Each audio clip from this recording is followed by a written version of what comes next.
US. പ്രസിഡന്റായി Donald Trump വിജയിച്ച ശേഷം കാനഡ പ്രധാനമന്ത്രി ജസ്റ്റിൻ ട്രൂഡോ അമേരിക്കയിലെ ട്രംപിന്റെ വസതിയിലേക്ക് എത്തിയ ഒരു രഹസ്യ കൂടിക്കാഴ്ച നടത്തുകയുണ്ടായി. കാനഡയിൽ നിന്നുള്ള ഉൽപ്പന്നങ്ങൾക്ക് 25% നികുതി ചുമത്തുമെന്ന് ട്രംപ് പ്രഖ്യാപിച്ചിരുന്നു. ഇതിന്റെ ഭയത്തിൽ നിന്നാണ് ട്രൂഡോ അഭയം തേടി ട്രംപിന്റെ അടുത്തേക്ക് വന്നതെന്ന് പറയാം.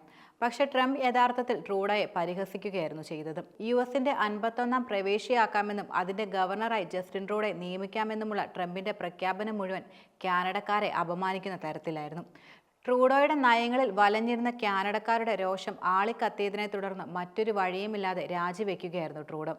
ചുരുക്കം പറഞ്ഞാൽ അപമാനിതനായുള്ള അനിവാര്യമായ രാജിയായിരുന്നു ട്രൂഡോയുടേതെന്ന് പറയാം.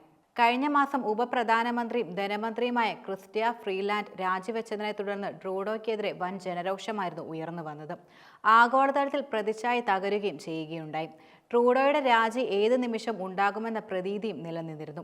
ഇപ്പോൾ അതുതന്നെയാണ് സംഭവിച്ചിരിക്കുന്നത്. യഥാർത്ഥത്തിൽ കാനഡയുടെ ചരിത്രത്തിലെ ഏറ്റവും മോശം പ്രധാനമന്ത്രി എന്ന പ്രതിച്ഛായയിലാണ് ട്രൂഡോയുടെ പടിയിറക്കം. ഒരു ദശാബ്ദ കാലത്തെ കൺസർവേറ്റീവ് പാർട്ടി ഭരണം അവസാനിപ്പിച്ച് ജസ്റ്റിൻ ട്രൂഡോ 2015 വൻ ഭൂരിപക്ഷത്തോടെ അധികാരത്തിലേക്ക് എത്തിയിരുന്നത്.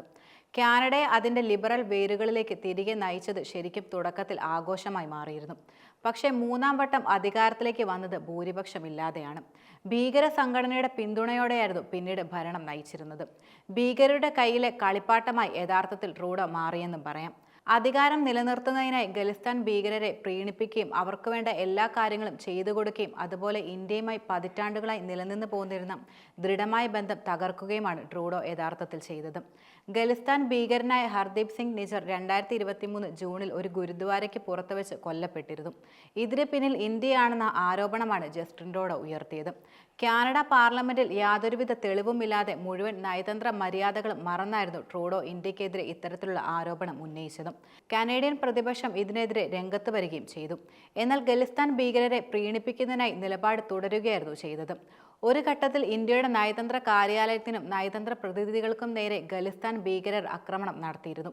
ഈ സാഹചര്യത്തിൽ ഇവർക്കെതിരെ നടപടിയെടുക്കാതെ ട്രൂഡോ നിശബ്ദത പാലിക്കുകയായിരുന്നു. ഗുരുദ്വാരകളിൽ ഇന്ത്യാവിരുദ്ധ പോസ്റ്ററുകൾ പതിപ്പിക്കുകയും ചെയ്തു.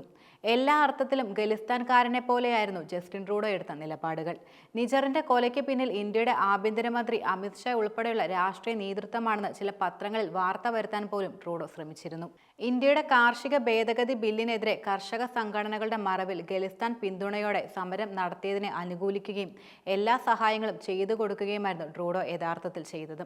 ഖലിസ്ഥാൻ ഭീകരരായിരുന്നു യഥാർത്ഥത്തിൽ കാർഷിക ബില്ലിനെതിരെ നടന്ന സമരത്തിന് പണം നൽകിയത്. ഇത് തടയാൻ ശ്രമിക്കാതെ ഇന്ത്യയെ വിമർശിക്കുകയായിരുന്നു കനേഡിയൻ പ്രധാനമന്ത്രി കൂടുതലും ശ്രമിച്ചത്. ഇന്ത്യയിൽ നടന്ന G20 ഉച്ചകോടിക്കെത്തിയ വിമാനം തകരാറിലായി ഇന്ത്യയിൽ ദിവസങ്ങളോളം കഴിയേണ്ടി വന്നത് ട്രൂഡോയ്ക്ക് കാനഡയിൽ കോമാളിവേഷമായിരുന്നു നൽകിയത്. ആഗോളതലത്തിൽ തന്നെ ട്രൂഡോ പരിഹാസ കഥാപാത്രമായി മാറുകയായിരുന്നു ഇതിലൂടെ. ഇതെല്ലാം കാനഡക്കാർക്ക് ക്ഷമിക്കാവുന്നതിലും അധികമായി മാറി പിന്നീട്. ട്രൂഡോയുടെ ഭരണത്തിൽ കനേഡിയൻകാർ ശരിക്കും ബുദ്ധിമുട്ടുകയായിരുന്നു. പണപ്പെരുപ്പം ചരിത്രത്തിലെ ഏറ്റവും വലിയ ഉയർന്ന അവസ്ഥയിൽ എത്തിയതോടെ വിലക്കയറ്റത്തിൽ കാനഡക്കാർ വലയുകയായിരുന്നു. വീട് മേടിക്കാനോ വാടകയ്ക്ക് താമസിക്കാനോ കഴിയാത്ത അവസ്ഥയിലെ കാനഡക്കാർ മാറി.